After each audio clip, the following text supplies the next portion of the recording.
And we should be live. How's everybody doing today?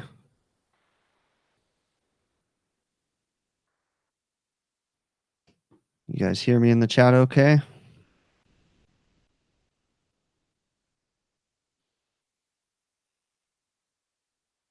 Hey, everybody. All right, cool. So,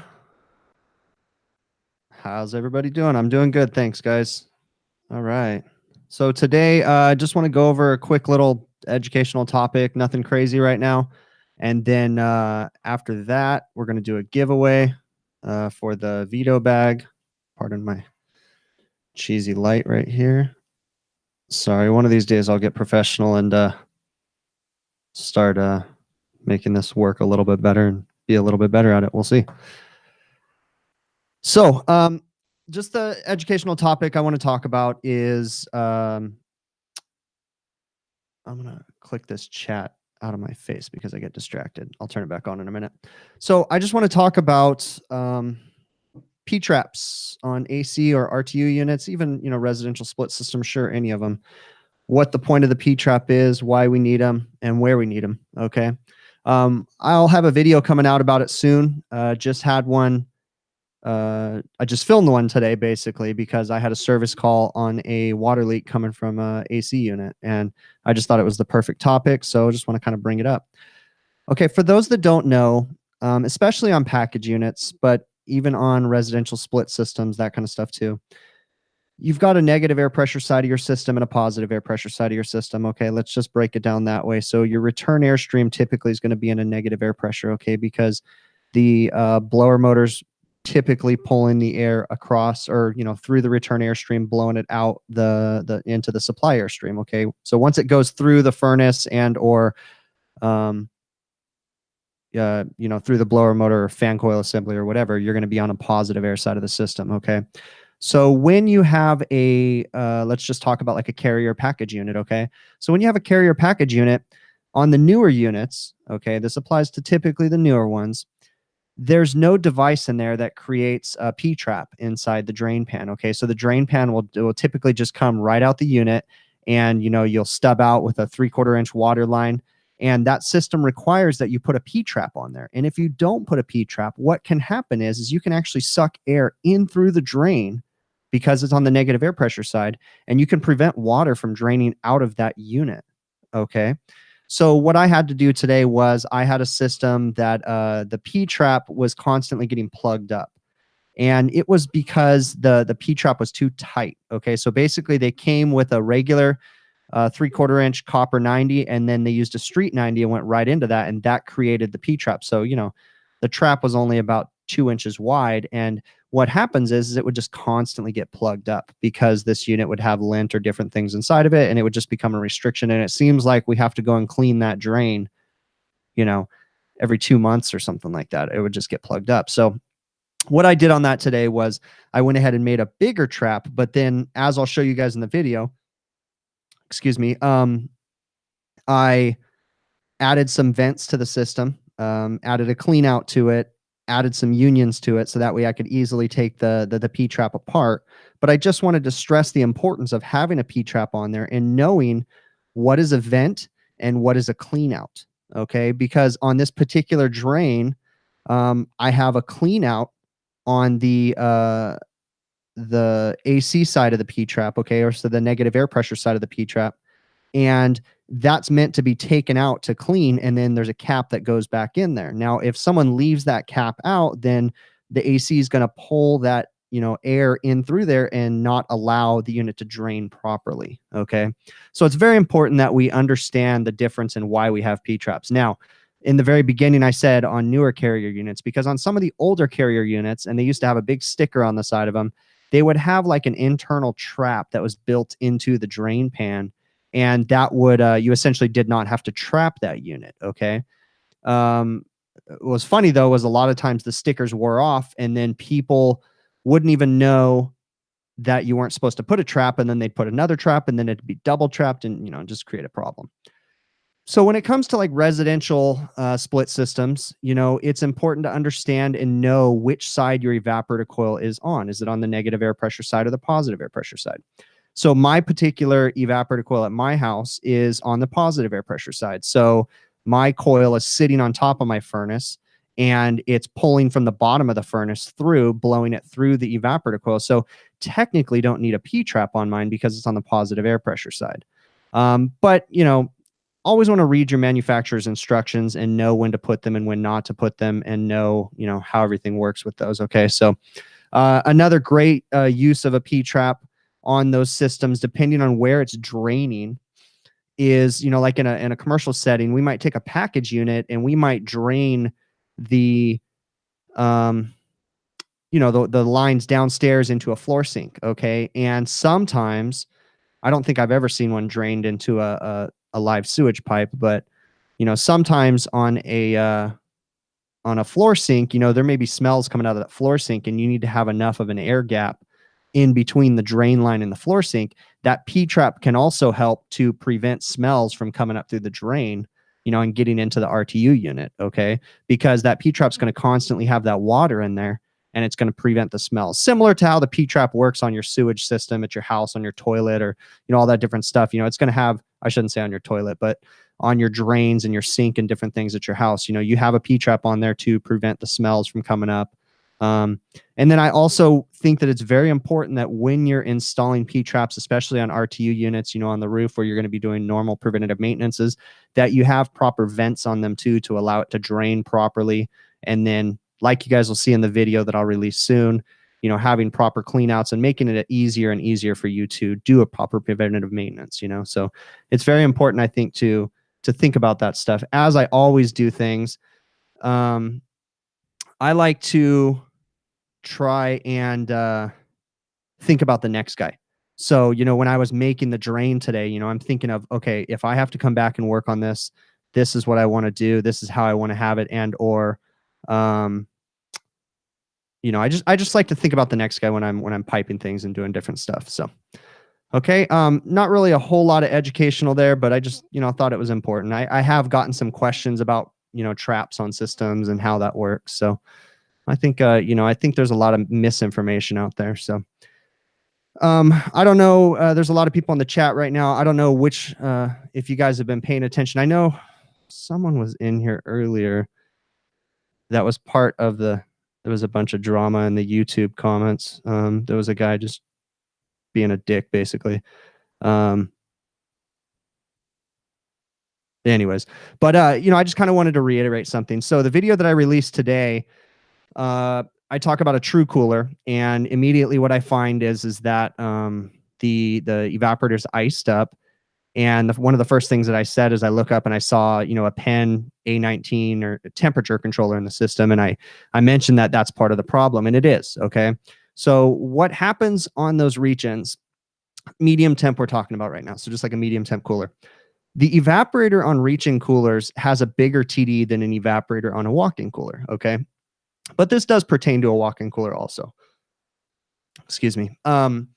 So typically on a reach-in cooler, what we're going to see a temperature differential across that evaporator of, you know, about 20 to 25 degrees. So your evaporator temperature is typically going to be 20 to 25 degrees below the box temperature or the return air temperature.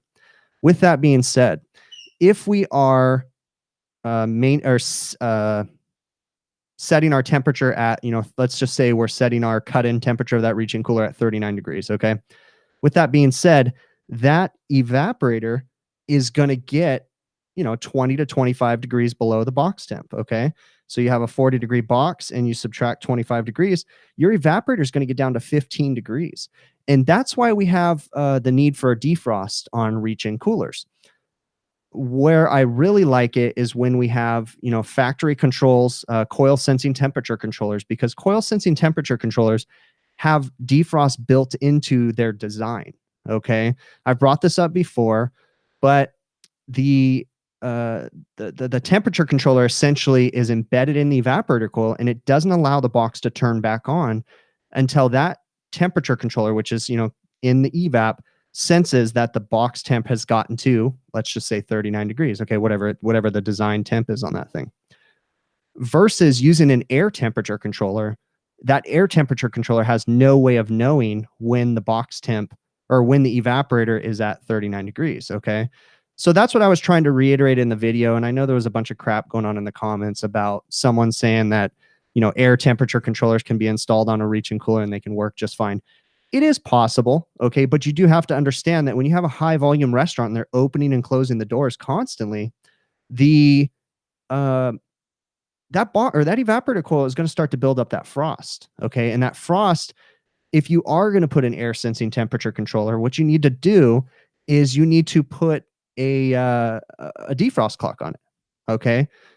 But here's my theory. Why go through all that trouble? Why not just put the factory control back in the box? A $40 control that has a defrost built into it. Why not? Why not do that? Because then you don't have to worry about adding defrost clocks and extra controls and what I mean, if it's just put the manufacturer's part back in. Okay, you guys can do whatever you want to, but I prefer to just go back in with the OEM controls.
All right, let's hope that stays back up.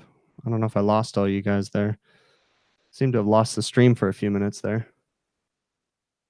We should be live again, so hopefully, let me click on this. And hopefully this is back up and running. Okay. You guys hearing me again okay?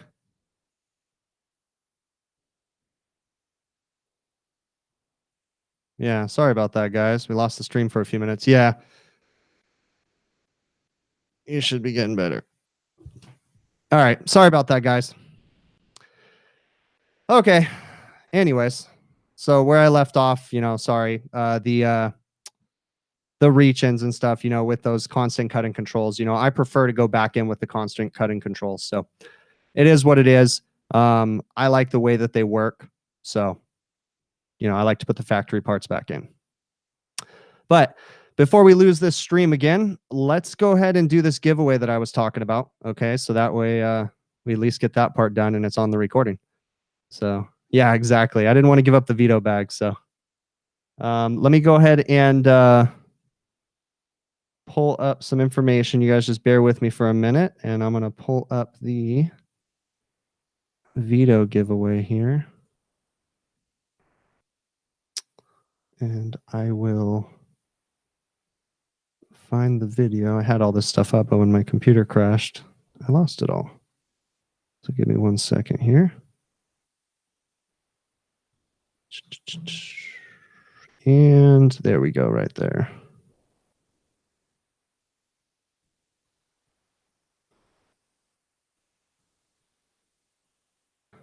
And let's go ahead and pull this video up. And here we go. So what we're going to do is I got 2 bags to give away. I give away the meter bag first. Control E, and then let me go ahead and share my screen so you guys can see. I'm just using a random comment picker. And let's go ahead and share this right now. Share the screen. Okay.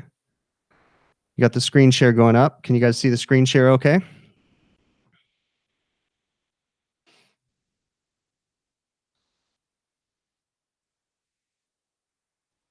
Okay. All right, so what I'm going to do is I'm going to go ahead and find the video.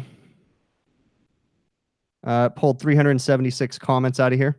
So what we're going to do, like I said in the email that I sent out and the Facebook thing that I sent out and the YouTube post that I sent out, whoever wins this is going to have 24 hours to either be in this live stream and or watch the recap video and contact me. Okay. So what you need to do if you win is you need to send me an email at hvacrvideos@gmail.com. We'll figure out how to verify that it's you. And then I will send the prize out to you. Okay. So we're going to give away 2 bags tonight. We got a Veto MB bag you guys see behind me. And then we have the Tech OT MC bag. Okay. Both of them are brand new bags. And let's go ahead and generate a random comment right now. So what I'm going to do is go ahead and pick the first one right now. So this is going to be for the Veto MB, the small meter bag. This is going to be the first one right now.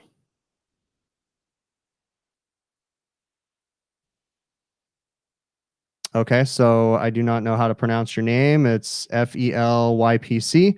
You're the winner of the MB bag. Okay, so you got 24 hours to contact me from today or from right now. Okay, if I don't see the email from you or something like that, then we're going to roll this on to the next person and we'll give this bag away again. Okay, so I'm going to go ahead and generate a another comment or another winner right now. So let's go ahead and pick another winner. And this is going to be for the Tech OTMC bag. Okay, and there you go. Here it comes.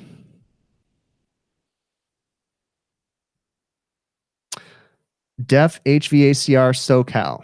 You're the winner of the Tech OTMC bag. Okay, so let's make sure. I'm going to go over the rules again.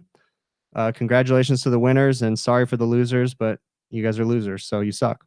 I'm just kidding. Send me an email within 24 hours of right now Okay. If I don't get an email from either of the two winners, then you will, I'll roll this pride over to the next person. Okay. And we'll do this again. So congrats to the winners.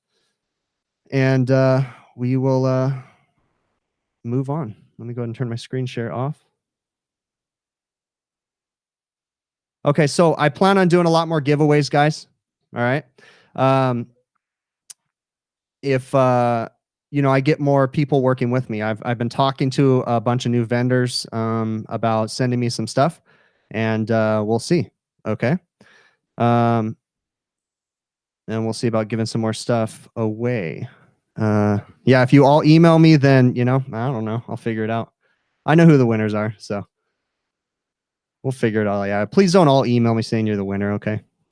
I obviously, interestingly, you know, I've never done a giveaway like this, and I didn't expect this to be as difficult as it was. I didn't expect this many people to enter, and you know, this one I'll definitely figure out some kinks next time. Some people asked, you know, because after I did this, I realized that I never made any rules, and a bunch of people were entering. There was people from all over the world, and I never said no. So I mean, from this, you know, basically, I'm going to go ahead and ship it. If any of those people aren't in the United States, I'll go ahead and do what I got to do to ship it out. You know, we may have rules doing something like that next time or something like that, but as it is, the guys that won, and I'll make sure I get the stuff shipped out to them. So, yeah, you told your boss you were getting a new bag. Yeah, I'll see if I can get some more. You know, Vito wanted to see what kind of numbers I can get on this. And, you know, I mean, I think it went pretty good. I think the video had 2,082 views so far. I think Vito would be happy with that. So, well, let's see. Maybe they'll send me some more stuff to review and give away. So, you know, they seem to be pretty cool when I asked them about giving them, you know, an extra bag for a giveaway, and they were pretty cool with that. So, no, I didn't talk to Roger directly. I talked to one of the reps or whatever, one of the guys that works there. I know he works there, but I haven't talked to Roger. So, okay, Ray, I see you said you're coming in late. I already forgot who the winners were, but I can tell you that you weren't a winner. So the winners I'll have to watch in the recap or whatever if they're not in here. So I'll watch in the recap or something like that. So, all right. Another question that I got, and I just wanted to cover real quick I think it was today. I don't know if you're in here or not, but someone asked me about how I go about collecting from my customers. This may not interest a lot of you guys, but I thought it was a pretty good question. So we're a commercial company and we deal with a lot of chain restaurants. My customers are pretty good at paying. But I will say that when you're dealing with commercial customers, sometimes your pay can be out in excess of 120 days. So it's one of those things that you guys just got to deal with. And sometimes you have to learn when to let things go. Most of the time I end up getting paid with commercial restaurants. That's why I like using or working with commercial restaurants. When I tend to work with small mom and pops, sometimes they choose not to pay.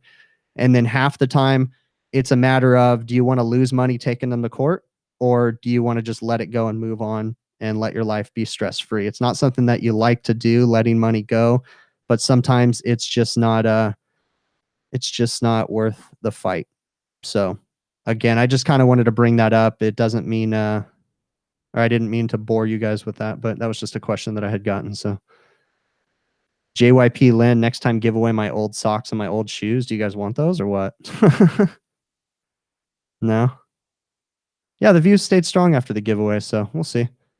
All right, so do you guys have any other questions that we want to talk about and stuff? We got a little bit of time.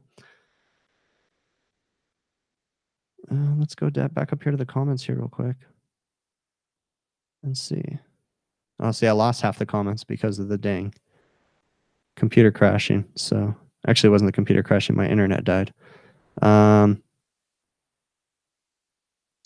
Okay, keep going through here, seeing if I'm missing anything. Wow, we have 135 viewers right now. That's really cool.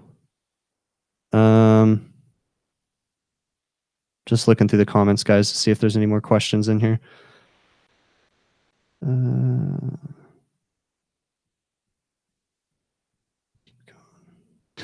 Joe 65, you need more than 2 videos a week. You know, I was doing 3 videos a week. Chris E, you said you must have missed the shout out. Sorry, I didn't shout you out yet, bud. Hey, Chris E. Um, yeah, I was doing 3 videos a week, but it was killing me. Over the summer, I did 3 videos a week, and that was just driving me nuts. What I'm trying to do right now is do 2 videos a week, Monday and Friday, and then because there's a lot of other people on YouTube doing stuff too, so I'm kind of trying to, not crowd everything out there. Trying to put out good content. I don't want to just slime it out too much. So yeah.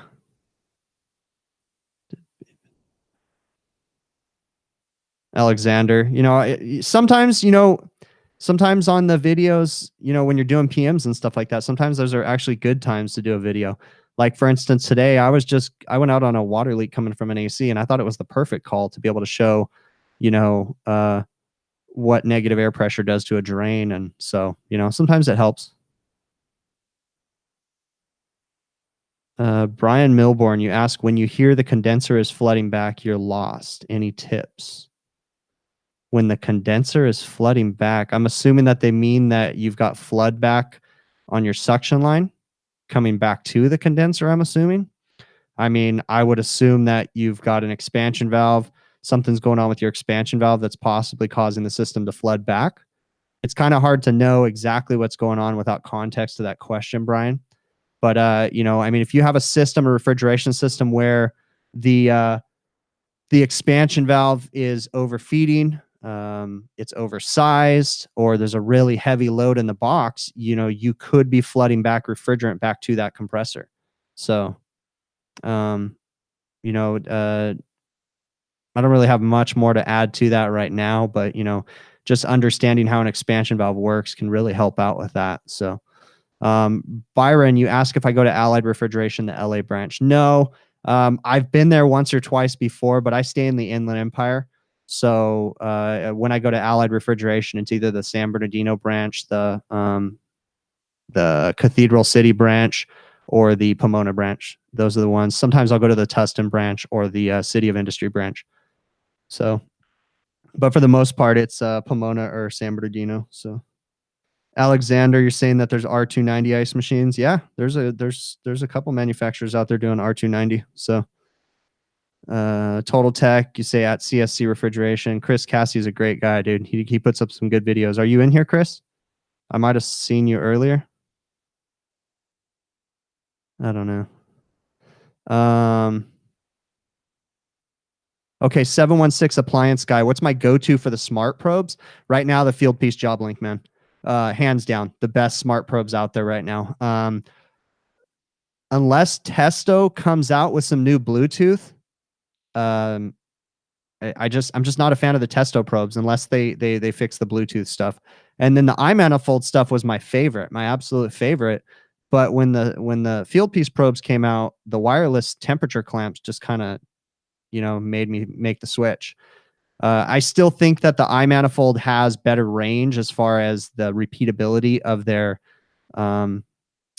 temperature probes, and I mean, the fact that you can repeat them. And I've taken my iManifold stuff, on a 2-story shopping mall and had parts in the air handlers and been able to strategically place them all the way downstairs and be able to get a signal all the way downstairs. So that was a plus. It was kind of ridiculous how many probes I had to put out there, but it did what it needed to. So I still like the iManifold stuff. Not a huge fan of the app changes that they did, but it'll probably grow on me. But for the price and for everything, the Field Piece probes are my favorite right now. So, Jose Montoya, are you asking me if I'm a master HVACR? In Southern California, they do not require licenses like that. So to be, you have to have a contractor's license, but to be a service technician, there's no licensing or anything like that. So I've been in the trade for 16 years officially, and then I grew up working for my dad many years before that.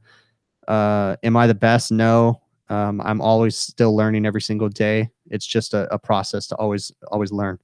So Paul Dieter, you work in San Bernardino off of Highland Avenue. Right on, dude. Yeah, I used to do some work up in that area, a couple of chain restaurants, but I don't anymore. Up off of Highland, I should say. So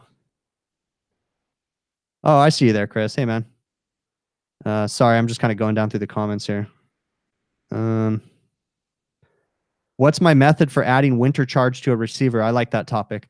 Okay, first off, what I'm going to do, if at all possible, you want to use, if it's a tube and fin condenser, you want to use Sporland's method. Okay, the 90-30-1, I believe, is the Sporland document. That's the best way. You're going to calculate the total equivalent length of the pipe. You're going to find out how much liquid you could fit inside of the pipe, and then you're going to do a calculation, and you're going to figure out the exact amount of refrigerant you need to flood that condenser. The cool thing about the Sporland method is that you can calculate the exact amount needed for the lowest temperature that you'll have in your area. Okay. So here in Southern California, the absolute lowest temperature I'm going to get without going into our local mountains is about 32 degrees. That's the extreme low. So I can properly flood the condenser and calculate the charge for a 32-degree day and not have to put extra refrigerant in the system. Now, with that being said, sometimes it's not practical to use the Sporland method. So what I will do is, I've mentioned it before, take a heat source, pump the system down at the receiver's king valve, use that heat source, make sure that it doesn't go above the soft plug temperature of that receiver or the pressure relief device. So basically, you don't want to heat up the pressure relief device past, like most of them on my small receivers are like 430 degrees or something like that. So whatever heat generating device you're going to use to heat that thing up, you want to make sure it doesn't get past that 400 degrees. Okay. Then you're going to take that heat and you're going to pass it up and down the receiver 2 to 3 times, and you're going to feel the liquid level. Okay. If this is, again, if it's not practical or you can't use the Sporland method, which I think is the right way to do it. Okay. So the theory behind using the heat source is that I'm going to put the maximum amount of refrigerant in that system. Okay. So I'm going to fill that receiver up 3/4 of the way. You never want to fill it any higher than that. So that's what I will do. And Mojo Murphy, thank you for posting that. That's the literature, Parker Sporland. They have lots of great information in there. Okay. So that's my method. If for whatever reason I can't use the Sporland method to calculate how much refrigerant the system needs to flood for the Headmaster, okay, the head pressure control valve, I guess you can call it. Headmaster is a trademarked name that Alco used to use on their valves that they used to make. So, anyways, but a lot of us use them call them Headmaster. So yeah, hopefully that answers your question about the winter charge for the systems. Okay. So if I can't use Sporland's method, then I'll basically put the maximum amount of refrigerant in there. Thank you very much, Total Tech. I really appreciate it. So yeah, if I can't do Sporland's method, then I'll just put the maximum amount of refrigerant in there and then just go with that. Okay. Okay. Edward Rushing, you said I need to join the HVACR school team. Oh, with Brian Orr. Yeah, Brian's got his own thing going. He's a good guy. I've done his podcast before, and I've written some articles for him. So, you know, when the time comes for me to write another article or something like that for him, I'll do it. Brian's given me an open invite. It's just a matter of me coming up with a good topic to talk about on his podcast. I'm going to be honest with you. I'm probably not as tech savvy as some of the great people that he has coming on his podcast. So I'm more of a practical mechanic, I would consider myself. You know, I'm not like super smart when it comes to a lot of the technical terms. And you know, I mean, don't get me wrong, I like going on Brian's podcast and writing articles for him, but I just sometimes don't feel quite intelligent enough to write, you know, to fill some of the things that he's looking for on his stuff. So, but no, great podcast, great stuff. I love his stuff. So keep on going. I'm on tech. You ask if suction accumulators solve flood back to compressor. Okay. A suction accumulator is a safety device there to help you if there's a flood back situation, but it doesn't solve a flood back situation. If you have a system that's flooding back to the compressor, it's not just the compressor that we're worried about. Obviously, we don't want to damage the compressor, but if the system is flooding back, there's other repercussions of that too. Obviously, we don't want to wash the oil out of the compressor. We don't want to cause problems. We don't want to ruin the valves if it's a reciprocating compressor.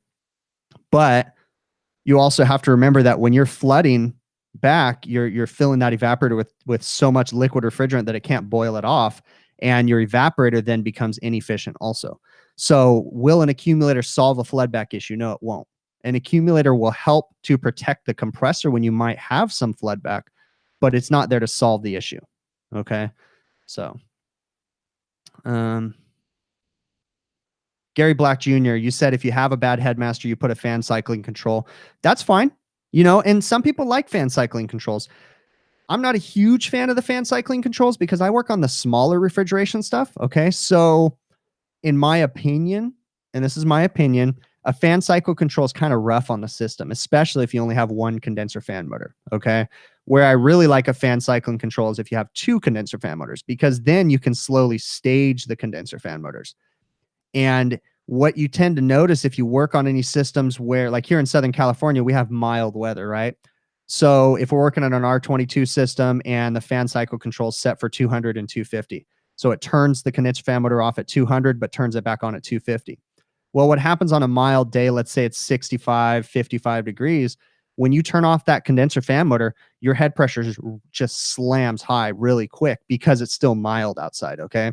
And what you tend to see is just a violent reaction within the system. And you notice just watching it operate that once that condenser fan motor slams back on, then the head pressure drops really quick and then it rises it just goes back and forth, back and forth. So I'm not a fan of fan cycles on small systems or single fan systems. But when you get into multi-fan systems, I really think that the fan cycle controls are great. Okay. So, but as far as bypassing the headmaster, like clipping the tip on it temporarily or taking the headmaster out, yeah, I've done that, and throw a fan cycle control on there temporarily. Yeah, done that. I mean, I'll be honest with you, I put a fan cycle control on a system too and just eliminated the headmaster. Not my favorite thing to do, but that was what the customer wanted. So hopefully I'm not missing too much here. Someone asked if I went to the iHacky trade show, and yes, I did. I was there.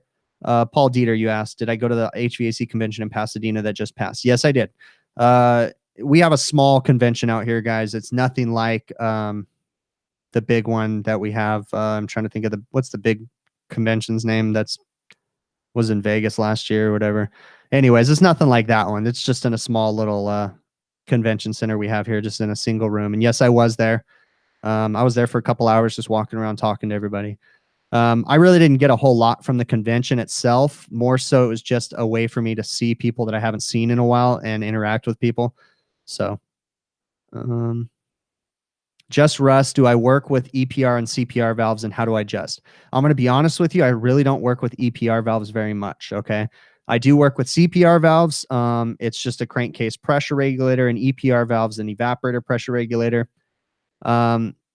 The CPR valve is there basically just to limit the refrigerant coming back to the compressor. Typically, you use them on older systems, older compressors that you're trying to limp along. Sometimes you can put them on newer systems as a preventative measure to help you control the refrigerant coming back to the compressor. Okay, it controls the amount of refrigerant or the pressure coming back. On a CPR valve, it'll help you when you have systems that have heavy swings. So let's say you have a walk-in box where they move product in and out consistently, like they'll clear the whole box out. Sometimes you have warehouses and different things like that where they'll be clearing all product out and then bringing warm product in. That's a place for a CPR valve and where it will really help you, okay? Because what it's doing is it's controlling the pressure coming back to the compressor and reducing essentially the load that's on the compressor. So what we would do on a CPR valve is we would start the system up after we've installed it, and we would basically monitor the compressor's rated run load amps and then what it's actually performing at. And you would set the compressor under a heavy load, a heavy box load coming back. You would adjust or throttle down the CPR valve until the compressor is at essentially full load amps. Okay. And that's basically where you're going to leave it. And then the theory is that whenever it goes under a heavy load again, it's going to hold back that refrigerant and slowly meter it through, depending on the setting of the valve. Okay. So, and I'm sure someone could explain that a little bit better than me, but okay. Gary Black, do I DJ for the weekends? No. Okay, I'm just kind of going down through here through the comments to see what else you guys are saying here.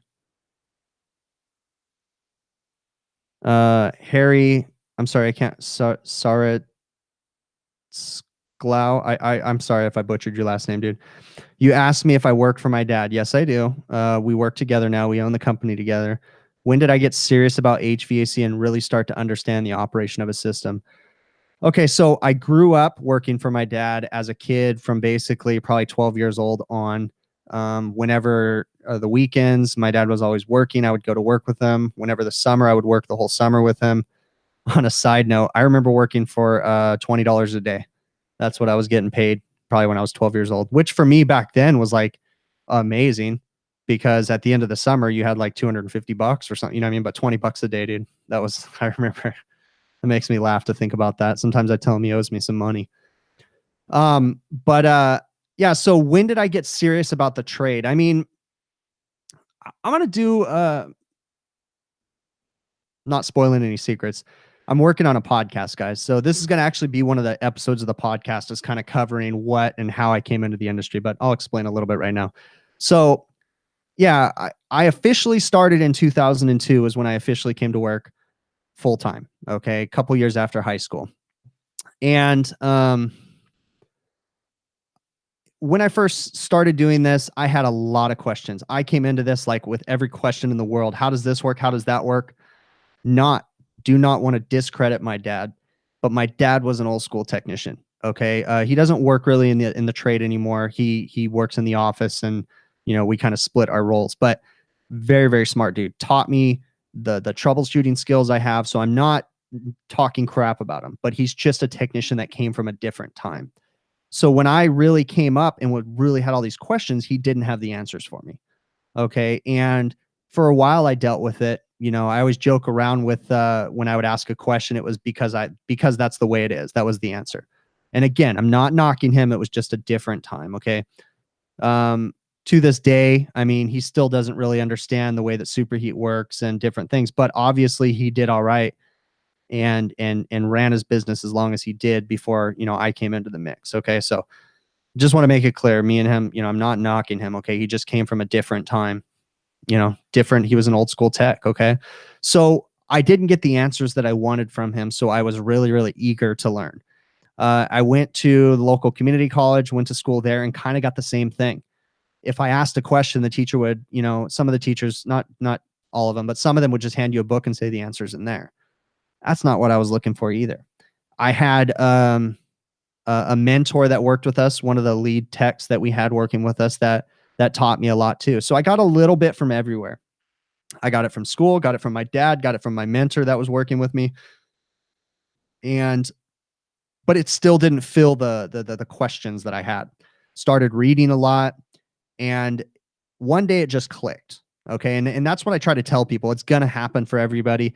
There's things that, especially when you're coming up and you're going to trade school, like even if you don't understand it, just listen and let it sit in the back of your brain because one day it's all going to click and make sense to you. Okay. And that's kind of just what happened to me. I can't tell you that exact day, but it was just little bits at a time. You know, I would hear everybody's way, you know, methods that they taught me. And then, you know, then I did some research and then just working in the field. And then all of a sudden it just clicked. And then now I have even more of a thirst for knowledge. You know, what was interesting though, is that when Brian Orr came about, when he started coming onto the public, you know, YouTube and doing his podcast and stuff, that's when I realized, wow, this guy has more of a thirst for knowledge than me. And, you know, I'm really impressed by Brian's thirst and the way that, you know, I'm assuming that when he questions something, man, that guy digs in and figures things out more than I could ever even want to figure things out. It's crazy. So, but yeah, I consider myself to be, you know, just a person that's really interested and loves to read things. And so hopefully I answered your question there roundabout way. Rookie refrigeration, you have an ORI 6 valve that slams shut as soon as you install the cap on the adjustment screw area. You have a leaking valve, buddy, because I would imagine, again, I'm just talking out of my ass right now, but if it's slammed shut as soon as you screw the cap on there, what's happening is that I bet you if you put soap bubbles on the end of that valve, when it's when the cap's off, I bet you it's going to be blowing refrigerant out of there and you just don't realize it. And then when you put the cap on, it builds up pressure underneath there and it probably doesn't let it work right. Maybe I'm wrong, but look into that. I bet you that's what it is, dude. I bet you the seat or whatever is leaking on that valve. Okay. Rick, I see you answered the question about the CPR valves. Yeah, okay. Prime time. Yeah, I mean, to each their own, right? You don't like headmasters? I mean, I do. I'm going to be honest with you. Headmasters become very problematic, especially when proper refrigeration practices aren't followed. I just did I shouldn't say I did. At my local RCS chapter, the Arrowhead chapter here in San Bernardino, California, we had a Sporlin rep, Tom Mitchell from Sporlin, Parker Sporlin, come out and talk about headmasters. And, you know, in just conversation with the students that were there after he presented, I raised a point and he agreed with me that I would say, you know, I'm just guessing off the top of my head that 90% of the headmasters that fail either were misdiagnosed and or failed because of proper refrigeration practices.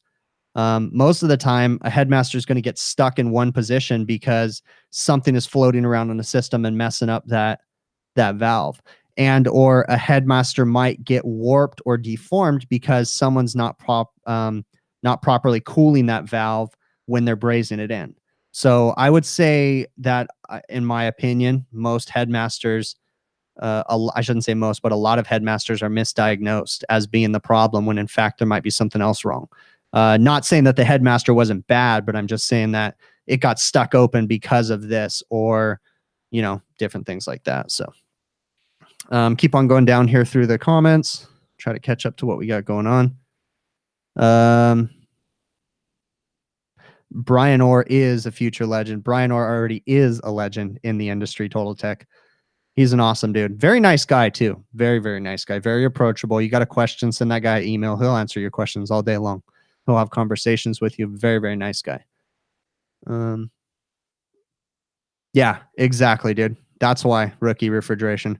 It's because it's leaking by, and when you put the cap on, it slams shut. Yeah. Okay, kind of keep on going down here through here. Prime time. No, I really don't need headmasters. But you know, anytime you have a remote condenser on an ice machine, they need headmasters because we need that hot gas in the harvest mode or the defrost of the ice machine. So that's where headmasters are 100% needed because we need that head pressure and we need that hot gas temperature and or cool vapor, depending on if you're working on a Manitowoc CVD machine. So headmasters are important on ice machines.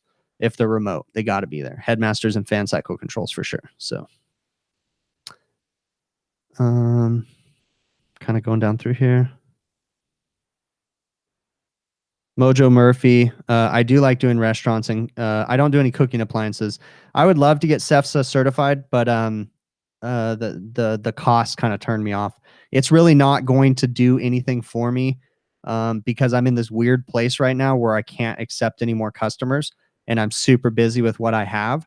So getting CEFSA certified, other than a certification, in which I'm going to say that any certification is better than none. I totally agree in certifications. So, but for the cost of a CEFSA certification, the study materials and everything, it's just not feasible for me right now because I'm not really going to get much from it other than a card that says I'm certified, you know. But I totally agree in CEFSA certification for anybody that works in the restaurant industry for sure. I think it's a great anything. NATE certification, CM from RSCS, any of them. Okay, yeah, you know, people say bad things about NATE and all these different things, but the way that I look at it is any certification is better than none. Okay, so you know, if you're going to take a NATE test, yeah, I'm going to be honest with you. For me, they're pretty easy, but not knocking anybody that they're not easy for. Okay, but you know if someone is taking that test and they're having a hard time, they're being challenged, and I think that's a good thing. So any kind of certification you can get, I think, is definitely worth it. So, is it DeKendrick Dawson? Thank you very much, man. I really appreciate you watching my videos. So, I think it's important, Alexander, you're still learning. I think it's important that everybody realizes that they're always going to be learning, you know? So, okay, Gary Black Jr., what's my opinion on cap tube systems? You need to start flowing nitrogen when you're brazing to prevent clogging. Okay, so I have a theory, and I'd like to know if any of you guys in the chat here share my same theory. But flowing nitrogen, I totally agree with flowing nitrogen, but on a cap tube system is where you're going to run into a problem, okay? Because to get that nitrogen flowing through the capillary tube, the amount of pressure on one side of that capillary tube is going to be so intense to be able to get that nitrogen to flow all the way through the cap tube. You're going to create a restriction, okay? Because that's what your cap tube is. It's a pressure drop device, right? It creates a pressure differential. So, you know, you have to be careful. I do agree in flowing nitrogen on cap tube systems, but I will say that when it comes time to actually brazing in the capillary tube, I stop the nitrogen flow. So I might open I'll put a cap T dryer on my cap tube system. Okay. So I might take the Schrader out of the cap T dryer, flow the nitrogen and braze everything. That way it can come out the quarter-inch spot on the cap T dryer. But when it comes to brazing in the capillary tube, that's when I think you got to be careful, because yeah, you're gonna build a pressure up on one side of that cap tube, and I bet you're not going to get it to seal. So that's just my opinion. So, yeah, if it's a flare system, heck yeah. But even still, just be careful.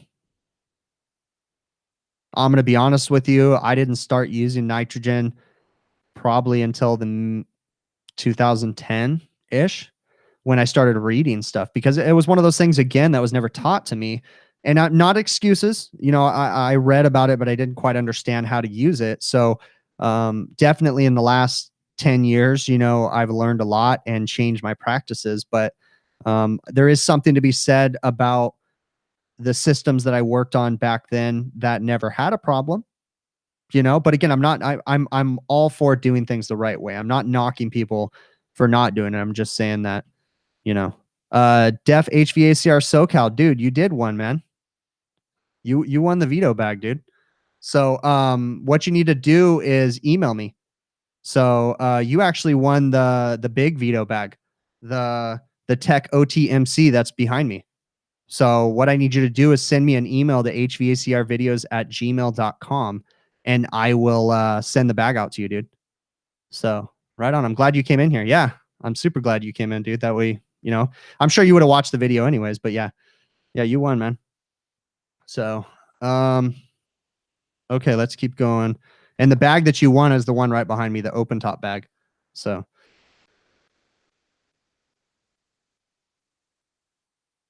okay, keep going. I'm reading here. Keep going down here. Seeing what I'm missing here. Yeah, for any of you guys, Fred had mentioned here. Fred, I'm sorry, I can't pronounce your last name, dude. Meteorus. I'm probably butchered that, but Commercial Refrigeration for Air Conditioning Technicians by Dick Wers is a great book. I've mentioned it before. I personally talked to Dick Wers, a really nice guy. I've taken a class with him, an online class where he taught it live. Really cool dude. Really, really cool dude. Very smart guy. Brian Orr had him on his podcast a while back. It was actually right after Brian Orr had him on the podcast that I talked to him. Dick Wers actually reached out to me, which was a felt really good that he reached out to me after I wrote a article about temperature controllers for Brian. So really cool, dude. Prime time. Sorry, to get to your question here. What is my opinion on Larkin coils? I love Larkin coils, dude. I mean, a Larkin coil is a Heatcraft coil, dude. It's all the same. Heatcraft, Larkin, Bone, Chandler, they're all the same. Okay. No, they're about as durable as they're going to get. I mean, you're not going to get much better than a Larkin coil. There's only a few evaporative coil manufacturers out there, at least the big boys, so yeah, I think they're reliable. If you're interested in the systems, I'm kind of up in the air, but they have their new electronic expansion valve system. It's not the Beacon system, but it's the QRC, the quick response controller. I've had pretty decent luck with them. They use a bunch of sensors, and they've got a big digital control. It eliminates the need for a defrost clock.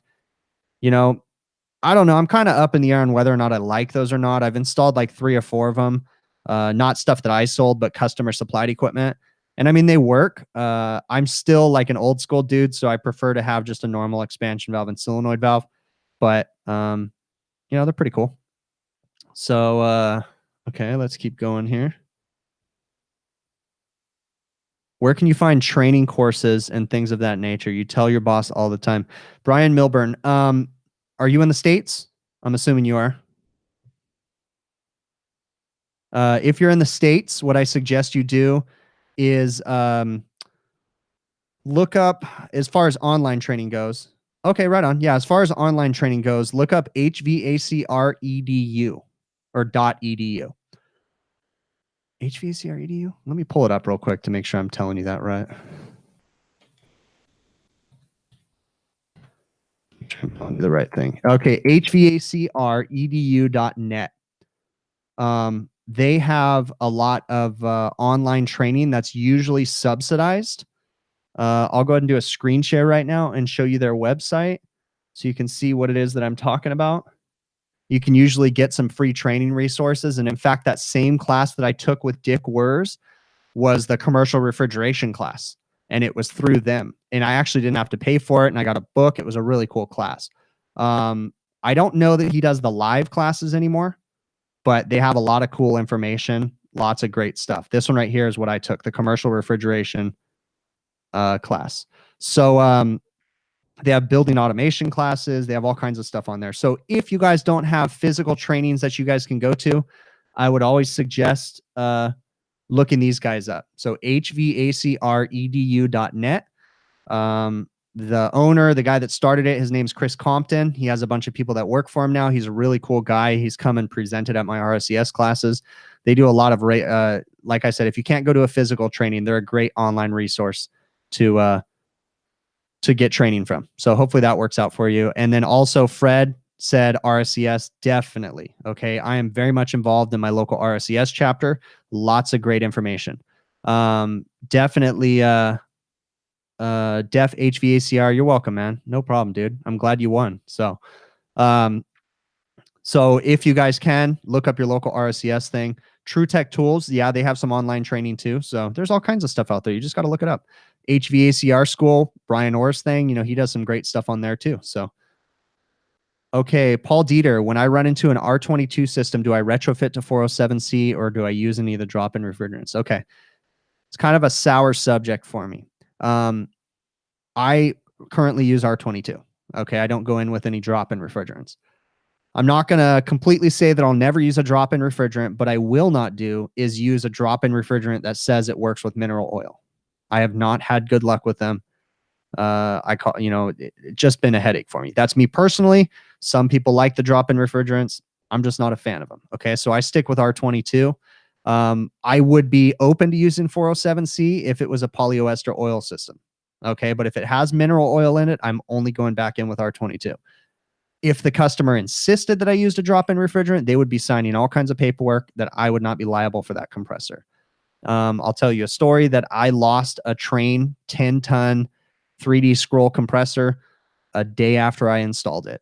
I did an install, a retrofit. I used R427A, which is one of the drop-in replacement gases. I did a bunch of research, found that was the best fit for me. It specifically said it worked fine with mineral oil. Changed it over. The new compressor had mineral oil, left the mineral oil in there, started the system up, weighed in the factory charge. Well, I actually weighed in about a pound less than the factory charge because the factory charge was R22.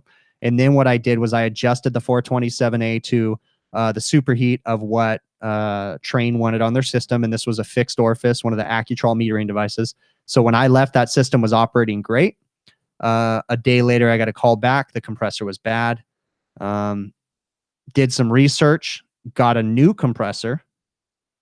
When I changed the compressor that I just changed, I poured it out, found that the system was low on oil. So basically the oil left the compressor and didn't come back. So then I changed went to go change the compressor, the one that I'd already changed. found that it was low on oil, so I tore the system apart, cut the condenser apart, cut the evaporator apart, and blew all the extra oil out of the system, okay, because that oil was trapped in the system. So I got all the oil out of the system, then put a new replacement compressor in there, again, a warranty one, and less than a week later, that compressor failed. So after that, I did a bunch of research and found out that on Train 3D scrolls, there's no manufacturer that recommends that you use any alternative refrigerants. And it's the way that the bearings are lubricated on the Train compressors is the way I understand it. The upper bearing wasn't getting lubrication. It locked up and ruined the compressor. So that was my, my disaster situation with 427A. I've used 427A on a couple other systems and it worked fine. The ones that weren't Train package units that had that 3D scroll, I've used them on carrier package units and it works okay. I haven't had problems with it, but I'm just not a fan of the drop-in refrigerants. After I did that, I did a bunch of research and found that really there's not really a refrigerant, one of the alternative refrigerants that works well with mineral oil. In my opinion, the way that I understand the MSDS sheets and the way that they break them down is they add hydrocarbon refrigerants to those refrigerants to make the oil stick in the, or basically to make it work with the mineral oil. Okay. Not a fan of that. So if I'm going to use a drop-in or a replacement refrigerant, it's probably going to be 407C, but I haven't had the need yet. My customers have all told me that they just want to stick with R22. I'm assuming because what I did was I do chain restaurant work. So I approached all the facilities managers and said, hey, do you guys want a drink? And they just flat out said no. They didn't even want to hear me talking about it. Okay. They want to stick with R22 because they would rather just replace the unit than have to deal with that. And I get it because you're going to get a lot of people out there that are just going to be throwing those things in there and causing a problem. So that's my take on it. Don't really use them. So hopefully that answers your question. Okay. Keep going back through here. I do work with R290, Roberto Montez. Sorry, bro. I hope I said your name right. Yes, I work with R290. I've got one or two videos on it, but yeah, I've done a little bit of work on them. I'm going to be honest with you. I have no problem with the R290 refrigerant. What I have a problem with is the manufacturers not putting the systems together right. I had one where it was a little reach-in cooler. It was R290, and we must have changed two expansion valves, a pressure control. We changed the dryer twice, and I 100% tell you that I did everything right. And there was something floating around in that system that just kept coming back up. I honestly think after all the work that I did to that reach-in, that they did not evacuate that system properly from day one, and that there was contaminants in the oil. The last time that I worked on it, I finally got so fed up that I took the compressor and I poured all the oil out and I put in new oil into the system. And each time I worked on that thing, I know that I pulled that thing down below 500 microns. It held. I mean, so I knew it was nothing that I was doing wrong and I had nothing but problems. I've also had multiple R290 systems that, the manufacturer missed a weld on a coupling or, it's been silly stuff like that.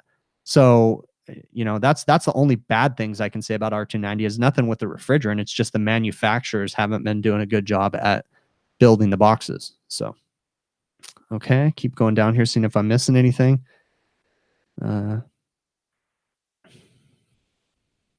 Keep going.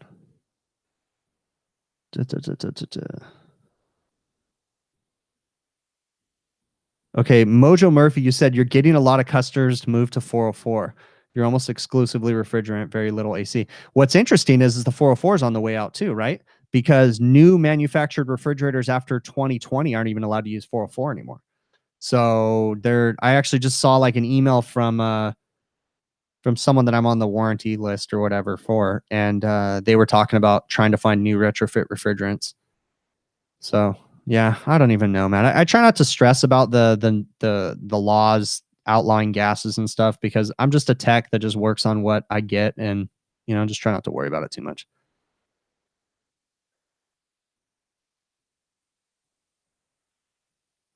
Let's see. Prime time. You're asking if it was me who had a video of a walk-in freezer unit rooftop that was so Frankenstein. Someone changed the compressor. It sounded like shit, but you fixed a leak on the discharge loop. I don't think that was me. I don't think so, dude. But I also have like 94 videos up, so I might have to go look at the videos to see if that one was me. But usually I remember, and I don't remember that one, so I don't think that was me. Primetime, are you watching other people's videos too? What the hell, dude? You're not just watching mine? Come on, man. No, I'm just messing with you.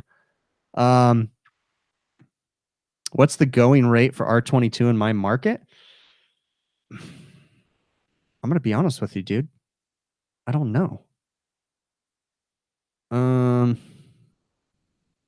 I really don't remember because I just put it in my system and I just kind of forget about it.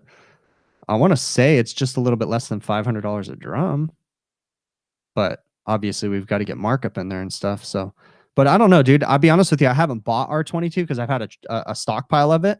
So I haven't bought R22 in probably 3 or 4 months.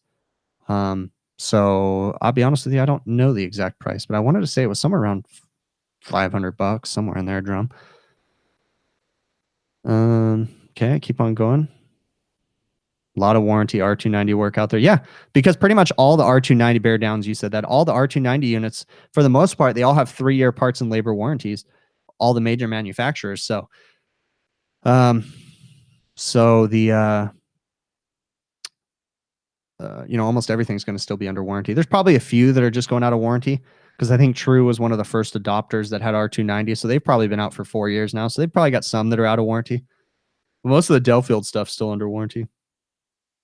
Can I talk about hot gas defrost? What is your name, by the way? I see that it has like an Asian symbol or something like that, but I'm just out of curiosity. What is your name? I think someone asked you that in another chat somewhere or something like that. I think on Shop Talk. I think someone asked you what your name was too. So can I talk about hot gas defrost? I'm going to be honest with you. I'm not an expert with hot gas defrost. I don't do a lot of work with it. I've worked on systems, but they're usually older systems. And really there's not much that I work on these days that has hot gas defrost besides an ice machine. Okay. So I'm really going to pass on that one because there's much smarter guys that can talk about hot gas defrost besides me. Maybe you guys can get some of the other YouTubers to make a video on that. Okay. I just don't really have any good examples to give you or anything with hot gas defrost. Okay. Sorry.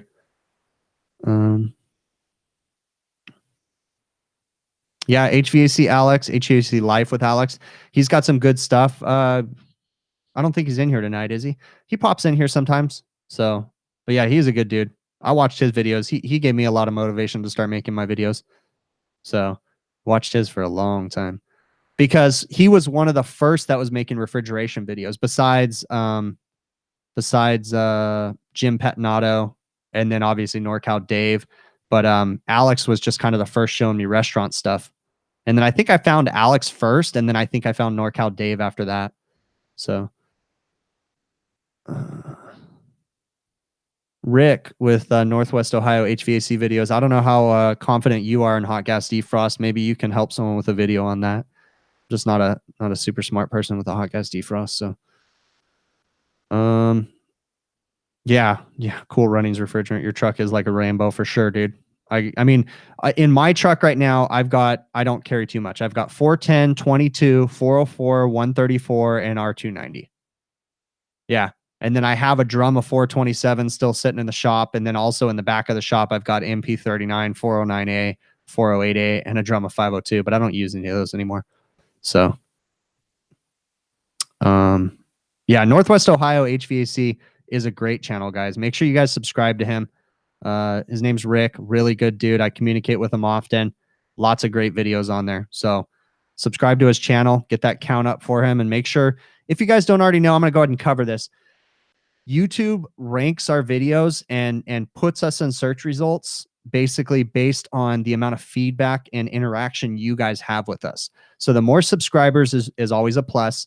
The more thumbs up you guys give in a video, hey, even a thumbs down. You guys wouldn't be surprised that a thumbs down is the same thing as a thumbs up according to YouTube. It's interaction. That's what they want, okay? So thumbs up or thumbs down, those are great things. If you do give a thumbs down, don't be a dick. Put in there why you didn't like it, okay? So just be nice because that's the stuff that drives us nuts. When I put up a video and I have 3 thumbs down and like 300 thumbs up, it's like, what the fuck did they write? What didn't they like? Come on, just tell me. So anyways, but and leave a comment. comments. Anything you guys, even if you guys comment just one dot, anything helps. Okay. That stuff helps us all, and it gets us in search rankings and helps to promote our channel. So anytime you guys can, comment on the videos, thumbs up, thumbs down, and subscribe. Okay. Gonna keep going down through here. See. Oh, Steve. Okay. Right on, Steve. I'm gonna try to remember that. Okay. So that way I know your name. What is your ethnicity, Steve? I'm forgive my ignorance. I don't know if that writing is what language that writing's in. So I just out of curiosity. Keep going down through here. Okay. Wow, we got a lot of viewers in here, guys. Hopefully I'm not disappointing you guys. It's just kind of a live stream. We already did the giveaway, so now that I said that, the viewers is going to drop off the map. Okay. Keep going down here. No worries, Rick. You sell R22 for $80 a pound. I think that might be within what we're at.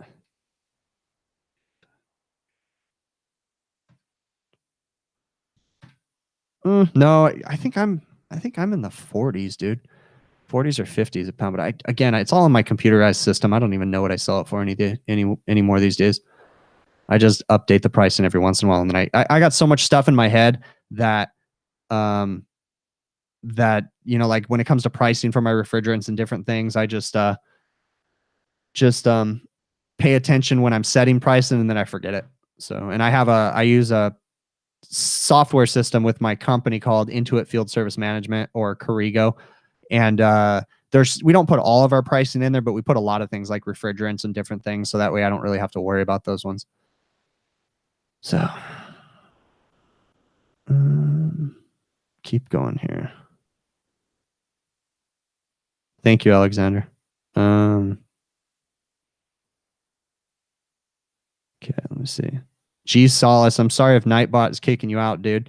If you repeat the same things like spam and different things, it'll lock you out or whatever. So I'll go through the comments and see what it's been knocking out, and then adjust it accordingly.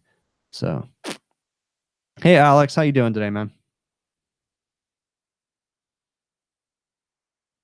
Oh, okay. Right on, dude. So Steve, are you Chinese, or do you just use the little symbol out of curiosity?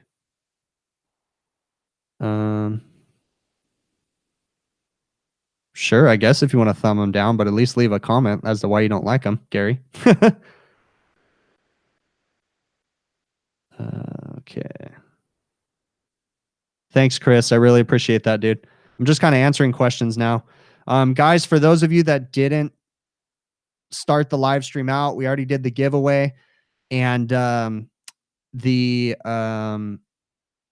had like a little educational topic. I talked about two things. I talked about constant cut-in temperature controllers and or evaporator coil sensing temperature controllers. And then we also explained negative air pressure, why you need a P-trap on a negative air pressure system, and then positive air pressure, where the evaporators on the positive air pressure side of the air handlers. So that was just kind of the very beginning we were covering. So if you guys didn't see that, once this video is over, go catch the recap, and you guys can see what I was talking about there. I'm also going to be doing a video really soon. The reason why I brought the P-traps with the negative air pressure systems up on RTU units was because I filmed a video today where I was explaining and showing a system that and explaining why we needed a P-trap on it and that kind of stuff. So, okay. Yeah, I think that's about where I'm at too, Rick. I think I'm in the 40s to 50s range for R22. So, Paul Dieter is my company hiring. Okay, so I'm always looking for technicians. I'm going to be completely honest. I think I said this the other day. I don't know, in a live stream or whatever. Maybe a live stream on the weekend, because I did just like a Google Hangout. I'm an asshole. Okay, plain and simple. And I have a real strict criteria to hiring people. So I'm just going to be blatantly honest. I'm totally open for hiring newbies that don't have experience, as long as you've done some kind of trade school or something, or are showing me that you're interested in the industry. And then I'm also hiring experienced techs too, but I'm really only looking for like one person right now, not looking to hire a bunch of people. And I'm just looking for that perfect person. So, but yeah, Yeah, I'm looking. So if anybody's interested, you can always send me an email to hvacrvideos@gmail.com. I'm always willing to look over resumes. So, and it's, if I don't hire you, it's nothing against you guys. It's just, this is my company, and it's not a money. I mean, don't get me wrong. I'm here to make money, but I have like awesome relationships with my customers. And, yeah, Zach, I'm assuming you were asking about the giveaway. It went great, dude. Um, so I'm very intimate with my customers, and they expect a certain amount of a relationship with me. So my technicians, they have to be able to present themselves the way that I would present myself, because my customers want me out there. So when I send someone else out there, my customers are frustrated that it's not me. So, I try to, and that's why I make these videos. I mentioned this on my live stream that I did over the weekend. These videos are really meant for my employees. Okay. And I decided to make them public. So that maybe makes a little more sense, excuse me, to you, because I'm kind of direct and like, okay, this is how you want to do things. Hopefully that clarifies like why I talk the way that I talk in my videos, because these are more meant for my employees than they are for the public. Okay. I've definitely, opened them to the public, but I mean, the reason why I make them is for my employees. So, rookie refrigeration, do I allow beards for my techs? Yeah, why not? It's California, dude. We allow beards. We allow, I'm not a huge fan of giant piercings, but tattoos, all that stuff, it don't make a difference. So yeah, that's good. I mean, I'm always looking to hire, Jeffrey. So send me a resume, man. How much do I charge for a service call? Service calls are time and materials. Alicio, I believe that's your name. Yeah, it's time and materials, dude. So it's just, however much time, depending on where the customer's at, how long it takes. And we charge travel time, hourly on the job, and then the parts and, truck charge and all that good stuff. So I'd say that a typical service call, like just for me to go out and work on something, is going to be in the $400 range. But I mean, I don't use flat rate, so it's not an exact. That's for like a drive out there, an hour and a half ish, 2 hours on site, some parts. I would just say that's just kind of like my average service call. That's not like this is how much your service call is going to be. So, okay. Yeah, exactly. Total Tech. Perfectly straight Christmas lights, right? That's what you got to have. I should go take a picture of my lights when they're on. My aunt had come over to my house one time last year, and she said, she made a comment to me, "Did you mean to get your lights like so perfectly straight?" And I was like, "Yeah." I'm going to go out there and correct them if they're not right. So, yeah, I've got some OCD, whatever you want to call it. So, okay. Oh, okay, interesting. So 404 is not on their list, but I thought 404, Mojo Murphy, I thought 404 is phased out for new installation. I think you're still going to be able to produce it, but I believe on new installation, so manufactured units, I believe they're not allowed to use 404. I could be wrong, but yeah, I'm an asshole, dude. Yeah, Nick O. Yeah. I mean, dude, don't get me wrong. I treat my employees like their family. Like, so what I'm saying is when I hire someone, like, I mean, they've gone through a lot, and, I want them to treat my customers the way that I treat my customers. I've had some restaurants, like, I'm not going to say which ones, but I've had a chain that we've done work for longer than I've been here. So, my dad started this business in the 80s, and one of our main chains has been our customer since the 80s. I mean, that's insane, but it's because of the way that we've treated them, and we've built a relationship with them. And when I hire new employees, like, they've got to keep that relationship going. And nowadays, commercial customers will drop you like a dime, like no sweat. There's, so you got to keep them happy. So anyways, that's where I go. Yes, I have spoiled my customers, Tom H. Very much so. It does suck. And don't get me wrong, guys. I hope you don't take it the wrong way. I'm not trying to sound like I'm an asshole. No, I am an asshole. I'm not trying to sound conceited. Okay. I don't think that, I'm better than anybody. Okay. I just know that the relationships that I have with my customers is built on, they expect something. and they expect my personality when I walk in the door and that kind of stuff. And I understand that my employees are not going to have my personality. And that I'm just saying the struggle that I have, you know, with my customers. So, you know, it's just that thing that the employees, it's hard when you're a small business like us because they know me, they know I'm the owner, they expect me, and that's frustrating, you know, because I wish I could just send my guys out there. Heck yeah, I'd like to just not even have to work anymore. But it's, you know, that's not the reality, you know. I got to be involved in it. So got you. Okay. Aubrey. Yeah, that's what I thought. It was new installation. So thanks, Jeffrey.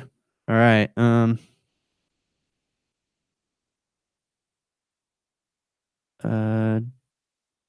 Jerkin Durkin. I'm assuming that's your name. I like that name. I mean, I'm willing to train, you know, it just depends on if you know, I don't know where you're at. I don't know if you're in my area, but there's companies out there that are willing to train. It's just when you show up, you got to show them initiative. I would say that someone's going to win up me if they show up to my door and say, hey, I enrolled in trade school 3 months ago. I really want to come work for you. That shows me that you're interested. That's where I really, really like that. If you show me the initiative. Now, even better, if you finish trade school, heck yeah, let's do it. But, you know, I mean, I realize that, you know, I'm not always going to find someone that has sorry, I got distracted by a comment. Sorry, I lost my train of thought there. Right on. I'll keep on making the videos.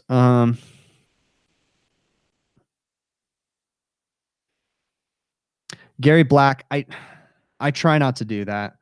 I try to let my guys do stuff when I'm working with them. You know, I'm not going to say that I haven't done that before. You know, when I get there and they're struggling to figure it out, you know, sometimes I'll jump in there, but I try not to do that as much as I can. So I definitely think the YouTube videos, Jerkin Durkin, I'm assuming that's how you say your name. Sorry.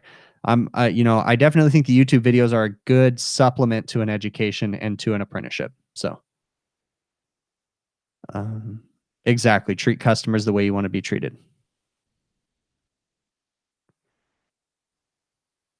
Yeah. Rick, you said probably a California thing. Yeah. No, I think that's a federal thing, dude. I think the EPA is a federal one. The whole SNAP. It's not EPA. I don't know what it is, dude. Department of Energy or whatever. The SNAP program or whatever, where they're getting rid of the refrigerants. So, okay. Gonna kind of keep going down here through the comments. I'm pretty much down to the bottom, guys. Is there anything that I'm missing here? Because I'm gonna go ahead and get off here. We've been on here for almost an hour and a half. Is there any other questions you guys have?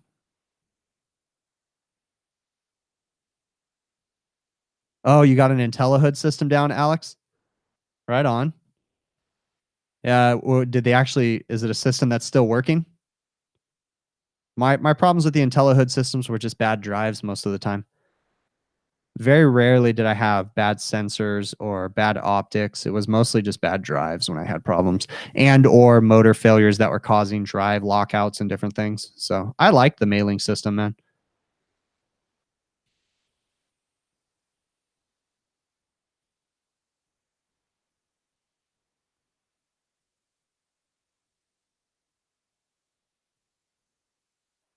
All right. The jerkin, the gherkin. Yeah, I guess I could, Zach, is make the audio. I want to talk to you, Zach, because I have some ideas for a podcast. I have some really cool ideas, and I want to kind of get your opinion on them. So I'll message you and talk to you about them. I'm definitely going to do them. It's just, yeah, I'll work on the list of my tools, guys, and things that I use in the videos. That's definitely something that's on my list. I get a lot of people that say, hey, I should put like links to the products that I'm using and different stuff in my videos. It's something I want to do. It's just takes time. That's all. So, but yeah, I'll work on that. So, all right. See y'all later, guys, that are leaving right now. I'm going to get out of here, guys, unless you guys have more stuff to talk about. Yeah, everything definitely. I get what you're saying, Rick. Yeah, definitely. Everything does cause cancer out here. So, guys, thank you very, very much for coming in here. Darkstorm, you asked, do you message or email them, etc. from YouTube to contact people? Are you talking to me, Darkstorm? Or are you talking to someone else? Oh, okay. Tell guys how to contact me. Email me at hvacrvideos@gmail.com. That's the best way to get a hold of me if you guys have questions. And or you can direct message me on Facebook or Instagram. Instagram and Facebook, just look up HVACR videos.